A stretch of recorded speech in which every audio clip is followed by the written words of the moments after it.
जिल्ह्यात सुरू असलेल्या नगरपालिका व नगरपंचायत निवडणुकात आश्चर्यकारक आघाड्या पाहायला मिळत आहेत। काही ठिकाणी तर अनेक वर्ष ज्यांच्याशी राजकीय शत्रुत्व होतं ते या निवडणुकीच्या माध्यमातून एकत्र येत आहेत। कागलमध्ये हसन मुश्रीफ व समरजित घाटगे यांची युती, चंदगडमध्ये दोन्ही राष्ट्रवादीच्या नेत्यांनी केलेल्या आघाडी पाठोपाठ जयसिंगपूर नगरपालिकेत राजू शेट्टी यांच्यासह टोकाचा संघर्ष असणारे सतेज पाटील व महाडिक गट एकत्र आल्याने जिल्ह्याच्या राजकारणात पुन्हा एकदा चर्चेला उधाण आले।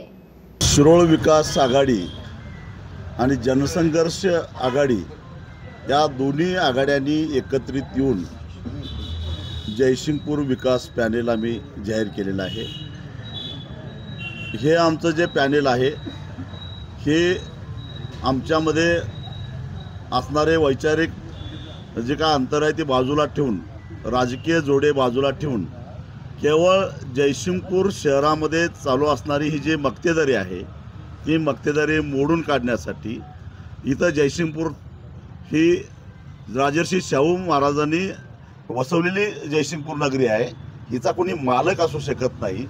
जयसिंगपूरकर हेच या जयसिंगपुराचे मालक आहेत, परंतु मालक म्हणून जे काही इथं वावरत आहेत आणि हे शहर म्हणजे आपल्या बापजाद्यांचंच शहर आहे अशा पद्धतीचा जी भूमिका ते वटवत आहेत ते मोडून काढण्यासाठी म्हणून यापूर्वीसुद्धा जनतेतून 2 वेळा आम्ही नगराध्यक्ष निवडून आणलेले आहेत। त्यांना एकदाही निवडून आणता आलेलं नाही आणि आत्तासुद्धा आमच्या या जयसिंगपूर विकास पॅनेलचाच नगराध्यक्ष निवडून येणार आहे आणि बहुमतानं त्यांना बहुमत देणारे नगरसेवक घेऊन निवडून येणार आहे।